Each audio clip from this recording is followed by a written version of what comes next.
ब्रह्मा कुमारी द्वारा प्रस्तुत राजयोग के मूलभूत तत्वों के इस प्रस्तुतिकरण में आपका हार्दिक स्वागत है। यह प्रस्तुतिकरण आपको मानवता से संबंधित कुछ एक ऐसे प्रश्नों का बुनियादी और रोचक जवाब देगा जिसका इतिहास अति प्राचीन है। कौन हूँ? मैं क्या हूँ? मानव चेतना क्या है? हमारा सत्य परिचय क्या है तथा हम उस तक कैसे पहुंच सकते हैं, अथवा तो हम उसकी मूल पहचान कैसे प्राप्त कर सकते हैं? आइए सबसे पहले उसका अन्वेषण करें।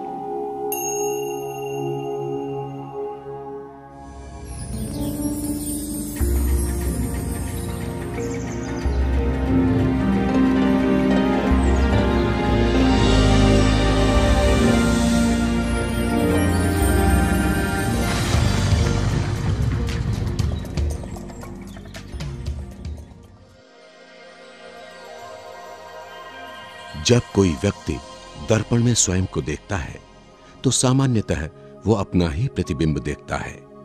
उसे दर्पण में अपना बाह्य स्वरूप ही दिखाई देता है।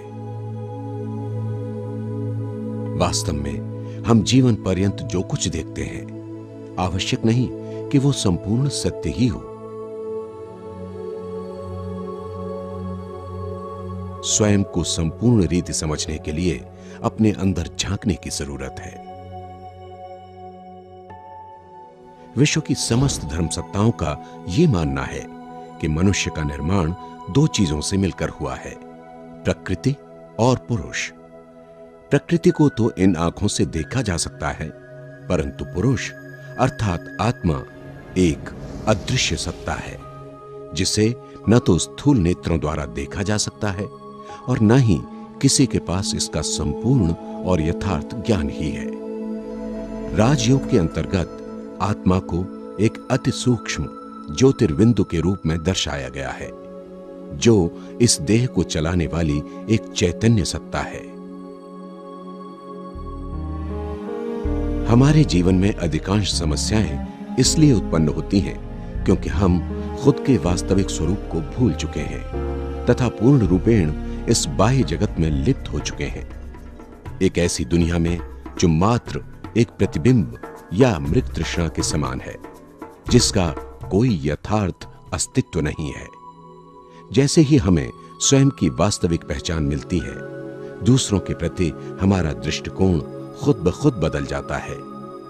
आत्मा की पहचान मिलते ही हम सर्व प्रकार की हदों से ऊपर उठकर जाति, भाषा, देश इत्यादि के संकुचित दायरे से बाहर निकल आते हैं। देह के धर्मों पर आधारित स्वयं को हिंदू, मुसलमान, सिख व ईसाई इत्यादि न समझ आत्मा के नाते भाई भाई या वसुधैव कुटुंबकम का भाव मन में जागृत हो जाता है। राजयोग के माध्यम से इन बातों का व्यवहारिक रूप से अनुभव किया जा सकता है तथा जीवन में एक अभूतपूर्व परिवर्तन लाया जा सकता है। यदि एक बार आत्मा की शक्ति और सुंदरता की यथार्थ पहचान हमें हो जाए तो हमारे सभी गुण, कलाएं व विशेषताएं जागृत हो जाएंगी। इसके माध्यम से सुख, शांति, प्रेम, आनंद और समृद्धि की सहज ही अनुभूति की जा सकती है। ये सब आपका इंतजार कर रहे हैं। हर मानव के ये मूलभूत गुण हैं। अतः हर दिन अनेकों बार अपने आप को ये स्मृति दिलाएं कि मैं एक शांत स्वरूप आत्मा हूं।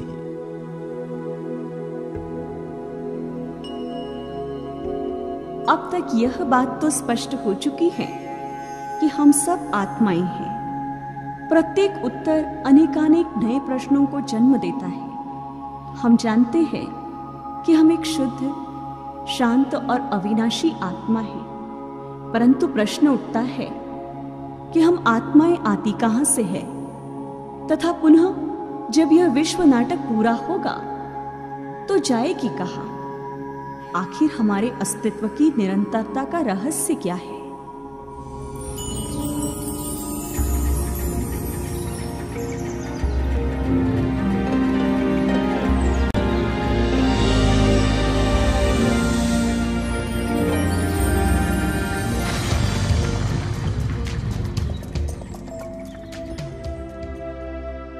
जिस तरह स्वयं को पूर्ण रूपेण जानने के लिए अपने भीतर झांकना अति आवश्यक है, वैसे ही अपने वास्तविक दुनिया का ज्ञान प्राप्त करने के लिए भी इस दुनिया से परे जाना अति आवश्यक है। इस तारों और ग्रहों की दुनिया के बारे में तो आज के विज्ञान ने काफी कुछ बताया है, परंतु इस दुनिया से परे एक दुनिया ऐसी भी है जहां पर विज्ञान नहीं पहुंच सकता। वहां तो मन बुद्धि के द्वारा ही पहुंचा जा सकता है या उसे देखा जा सकता है, क्योंकि मन एक ऐसा शक्तिशाली साधन है जो एक सेकंड में कहीं भी जा सकता है। निराकारी दुनिया आत्माओं का मूल घर है, जहां सभी आत्माएं निवास करती हैं। वो एक स्वर्णिम लाल प्रकाश की दुनिया है, जहां पर स्थूल शरीर द्वारा नहीं जाया जा सकता। अपने जिस्मानी घर का ज्ञान तो सभी को होता है, परंतु इस संसार में बहुत थोड़े लोग ऐसे हैं जिन्हें अपने रूहानी घर का ज्ञान है, या बहुत थोड़े ऐसे हैं जिन्होंने कभी उस घर के बारे में सोचा है।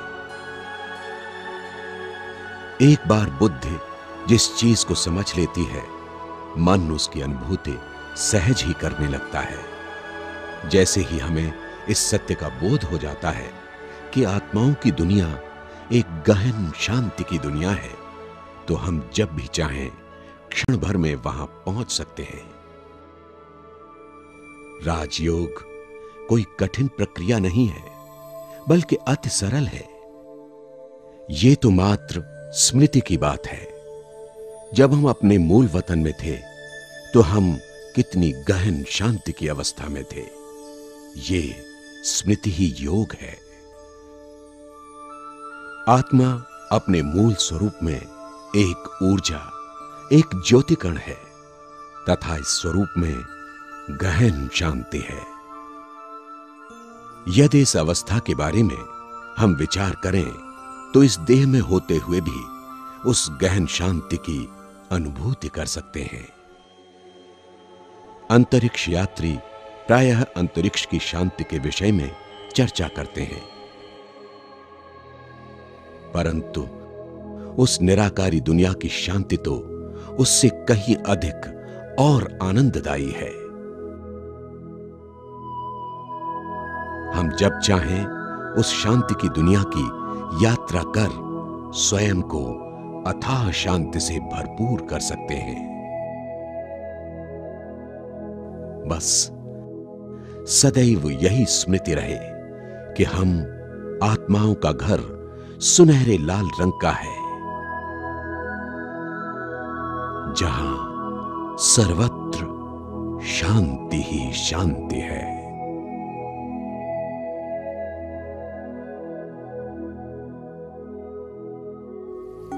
हमें यह ज्ञात हो चुका है कि शरीर द्वारा यहां रहते भी हम अपनी संकल्प शक्ति द्वारा उस शांत, तेजोमय और सुनहरे लाल प्रकाश के लोक का सैर कर सकते हैं, जहां पर हम आत्माएं निवास करती हैं। हम एक बात और भी भूल चुके हैं, उस परम दिव्य स्रोत को, जहां से ही हमें सारी शक्तियां और सारे गुण प्राप्त होते हैं, और जिसके सानिध्य में आकर ही आत्मा जन्म जन्मांतर के लिए भरपूर हो जाती है।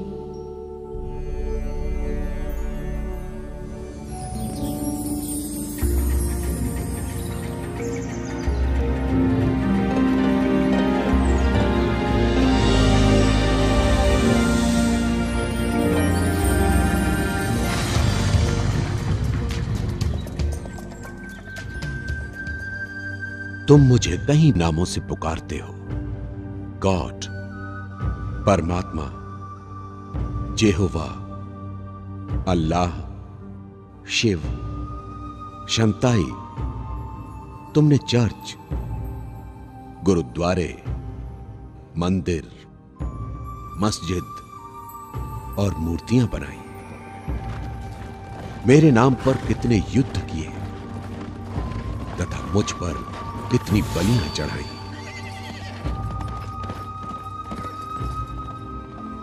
तुमने मुझे कण कण में कह सर्वव्यापी बना दिया। जब संकट और दुख की घड़ी आती है तो तुम मुझे याद करते हो और सुख के दिनों में भूल जाते हो। तुमने जन्म जन्मांतर देव रूप में मेरी पूजा की, फिर भी मुझे जानते नहीं। गुरु गोसाई लोगों ने मानव मात्र को मेरी राह दिखाने की कोशिश की, परंतु किसी को मैं प्राप्त नहीं हुआ। मैं ही तुम्हारी माता और मैं ही तुम्हारा पिता हूं। मैं ही हूं जिससे तुम सारे संबंध जोड़ सकते हो। तुम्हारी तरह न तो मेरा जन्म ही होता है और न ही तुम्हारी तरह मैं कभी मरता हूं। मैं एक ज्योति हूं।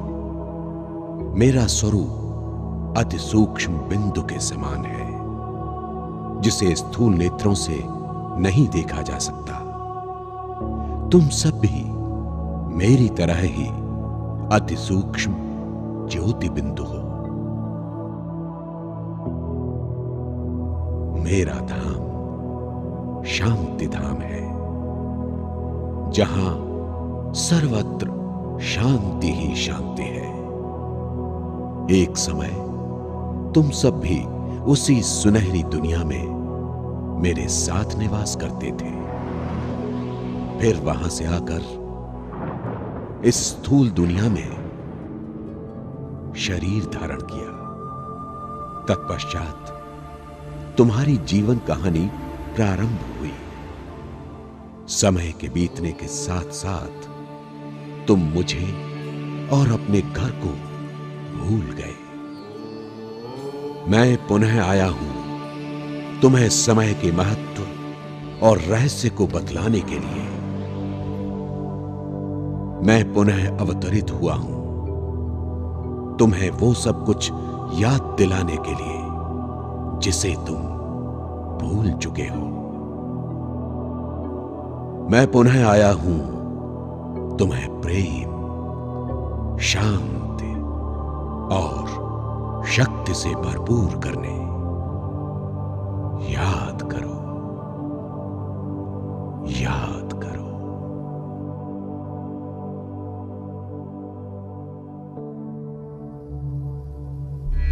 परमात्मा से हमारा अविनाशी संबंध है, परंतु उस अविनाशी संबंध की अनुभूति कैसे करें? आइए अब हम आपको पुनर्जन्म के गुह्य रहस्य की ओर ले चलते हैं कि कैसे आत्मा एक देह छोड़ दूसरा देह धारण करती है। हम आत्माएं अविनाशी हैं और हमारा यह भौतिक देह एक 3 आयामी साधन की तरह है, जिसके द्वारा ही हम अपने आप को व्यक्त करते हैं तथा इस बाह्य जगत की अनुभूति करते हैं।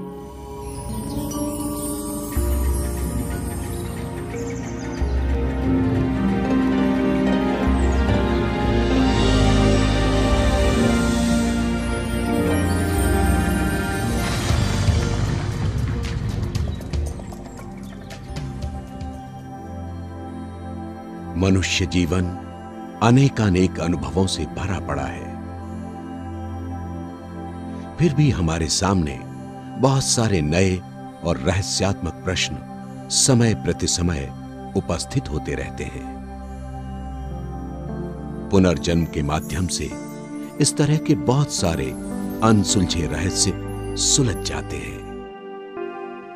जैसे क्यों कोई बच्चा जन्म से ही किसी विशेष कला में निपुण होता है,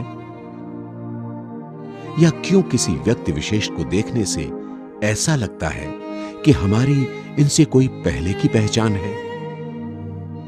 इस तरह की निशानियां या विचार हमें हमारे अतीत की ओर इंगित करते हैं। विज्ञान का कहना है कि ऊर्जा की न तो उत्पत्ति की जा सकती है, न ही विनाश। ठीक उसी तरह आत्मा भी एक ऊर्जा है, जिसे न तो उत्पन्न किया जा सकता है, न विनाश। वास्तव में आत्मा एक आध्यात्मिक ऊर्जा है जो अविनाशी है। आत्मा कभी मरती नहीं, बस उसका स्वरूप बदलता है। जिस तरह आम के बीज से आम का ही वृक्ष उत्पन्न होता है, उसी तरह मनुष्य बीज से मनुष्य की ही रचना होती है। अर्थात आत्मा मनुष्य आत्मा ही बनती है। सच्चे अर्थ में कोई भी आत्मा कभी मरती नहीं, बल्कि अपने पूर्व जन्म के कर्म खाते को चुकता करने या इच्छाओं को पूर्ण करने के लिए बार बार जन्म लेती रहती है।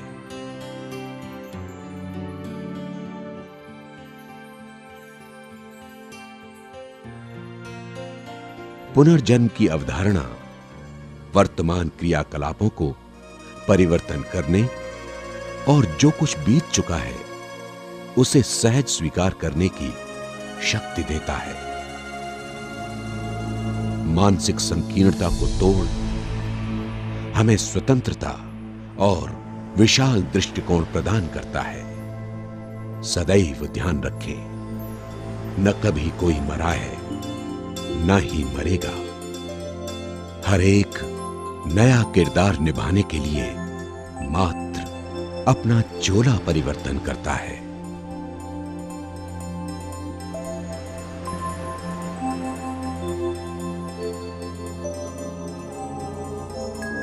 आत्मा अपने भौतिक देह के माध्यम से अनेकानेक कर्म करती है, जैसे सकारात्मक, नकारात्मक, उपयोगी, आवश्यक, व्यर्थ और साधारण। और हम जानते हैं कि हर क्रिया की समान और विपरीत प्रतिक्रिया अवश्य होती है। तो आइए हम कर्मों की गुह्य गति अर्थात क्रिया और प्रतिक्रिया के आध्यात्मिक रहस्य पर विचार करें।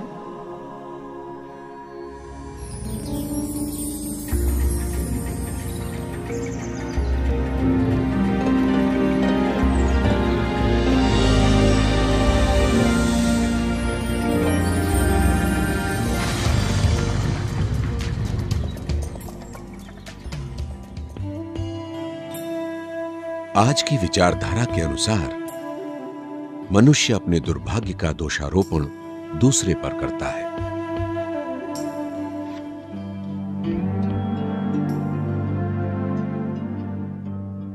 परंतु कर्म सिद्धांत अथवा कारण और प्रभाव के सिद्धांत के अनुसार यह बात स्पष्ट हो जाती है कि हमारे साथ घटने वाली अच्छी या बुरी घटनाओं का कारण क्या है,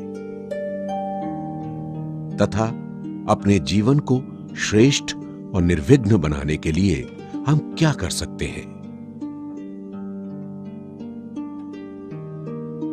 न्यूटन का तीसरा सिद्धांत यह कहता है कि हर क्रिया की समान और विपरीत प्रतिक्रिया होती है। क्राइस्ट ने भी यही कहा है कि हम जो बोते हैं वही काटते हैं।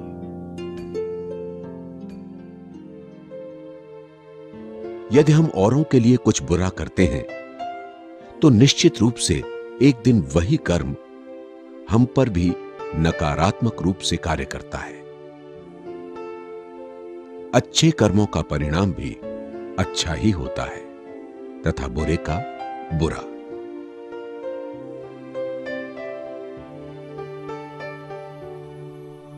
कर्म सिद्धांत को पूर्ण रूपेण समझने के लिए हमें पुनर्जन्म के सिद्धांत को समझना भी अति आवश्यक है।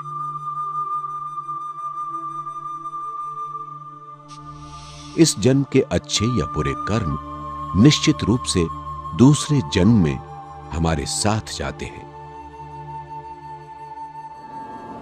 वास्तव में हमारे साथ जो कुछ भी हो रहा है वो हमारे ही अतीत के कर्मों का फल है। यदि हमें कारण और प्रभाव के सिद्धांत का बोध हो जाए तो हम अपने दुर्भाग्य के लिए किसी अन्य को दोषी नहीं ठहराएंगे, बल्कि खुशी से अपनी गलतियों को स्वीकार कर लेंगे। इसके साथ ही हम और भी बहुत सारे रहस्यों को सहज ही समझ जाएंगे। जैसे क्यों कोई व्यक्ति जन्म से ही धनवान और स्वस्थ जबकि दूसरा निर्धन और बीमार होता है। कर्म सिद्धांत का ज्ञान हमें हमारे अतीत के कर्म खाते को चुकता करने में मदद करता है तथा भविष्य के लिए श्रेष्ठ कर्म करने की सबल प्रेरणा देता है। अब हम जो भी करेंगे वही हमें भविष्य में प्राप्त होगा।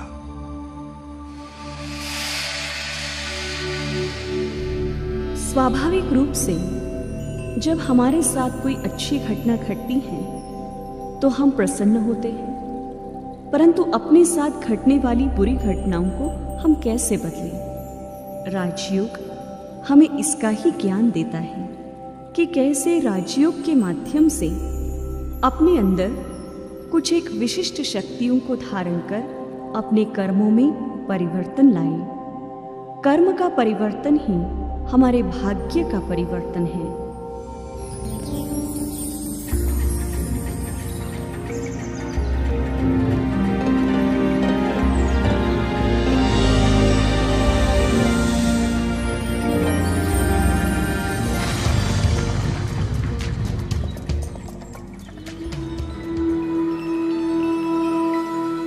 हम गुणों और शक्तियों को पाने के लिए देवी देवताओं की पूजा करते हैं। हम सोचते हैं कि काश हमारा जीवन भी इन देवी देवताओं जैसा शक्ति संपन्न और सुंदर होता। हम समझते हैं हमारा जीवन भी उन जैसा होना चाहिए, परंतु उन जैसा बनने के लिए कुछ पुरुषार्थ करने की बजाय मात्र उनकी महिमा गाकर ही संतुष्ट हो जाते हैं।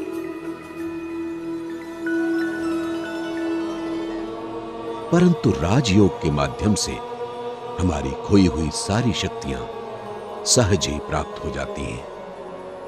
हमारी उन्नति के पीछे मुख्य हमारी अष्ट शक्तियां ही आधार हैं। सबसे पहली शक्ति है परखने की शक्ति। यह हमारे अंदर सत्य और असत्य के बीच अंतर करने की योग्यता है। उसके बाद है निर्णय करने की शक्ति। यह आत्मा की वो शक्ति है जिसके अनुसार आत्मा अपनी शक्तियों और कमजोरियों को ध्यान में रखते हुए किसी कार्य को करने का निर्णय लेती है। तीसरी शक्ति है विस्तार को संकीर्ण करने की शक्ति। विषम परिस्थितियों में अपनी कर्मेंद्रियों को समेट लेना, ये आत्मा की तीसरी शक्ति है।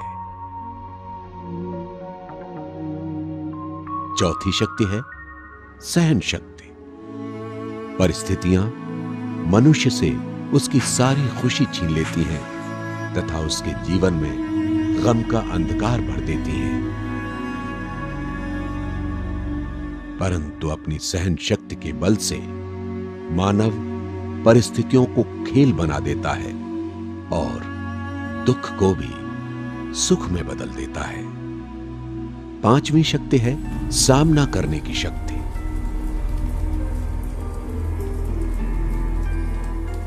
ये आत्मा की मुख्य आंतरिक शक्ति है जिसके द्वारा आत्मा सहज ही जीवन में उन्नति के मार्ग में बाधा उत्पन्न करने वाली समस्याओं से सामना करती है।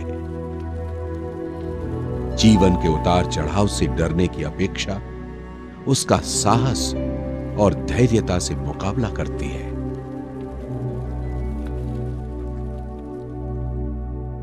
छठी शक्ति है समाने की शक्ति।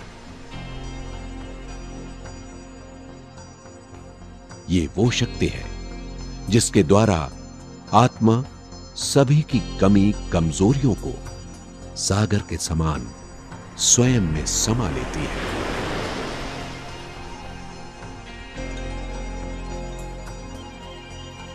जैसे सागर समस्त नदियों को अपने में समाकर भी स्थिर रहता है,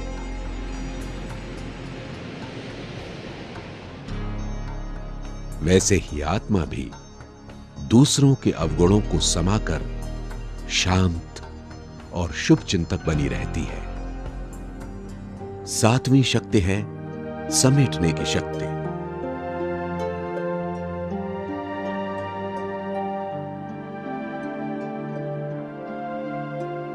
इसके द्वारा आत्मा इतनी सशक्त हो जाती है कि जब चाहे वो अपने विचारों के विस्तार को समेट सकती है तथा बीती बातों के प्रभाव से मुक्त रह सकती है।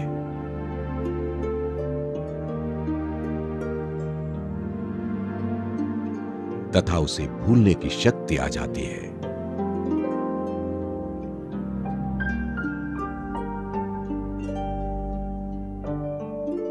आठवीं शक्ति है सहयोग की शक्ति। सहयोग की शक्ति से बड़ा कार्य भी सरल हो जाता है। राजयोग के माध्यम से सहज ही ये आठों शक्तियां हमारे अंदर आ जाती हैं तथा हमारा जीवन शक्तिशाली बन जाता है।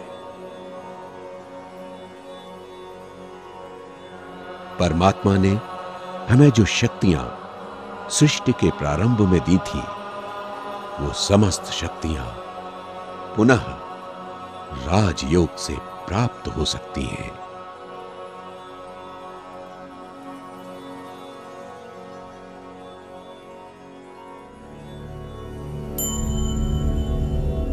इसका आधार राजयोग है।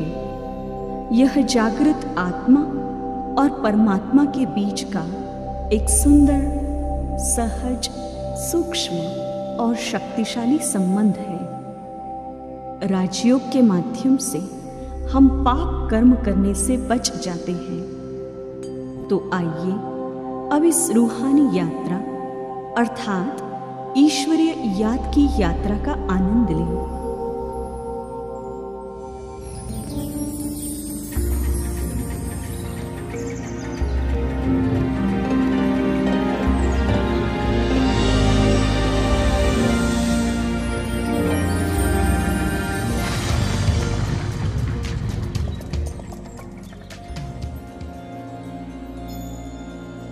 सत्य और पवित्र ज्ञान की अनुभूति ही योग है।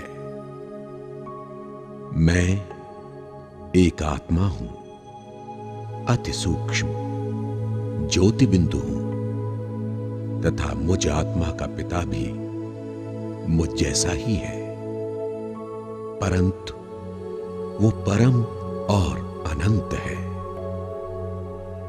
आत्मा का परमात्मा के साथ मानसिक संबंध ही सर्वोच्च मानसिक अवस्था है, जिसमें आत्मा स्वयं को शांति, प्रेम और प्रसन्नता के सागर में डूबा हुआ महसूस करती है।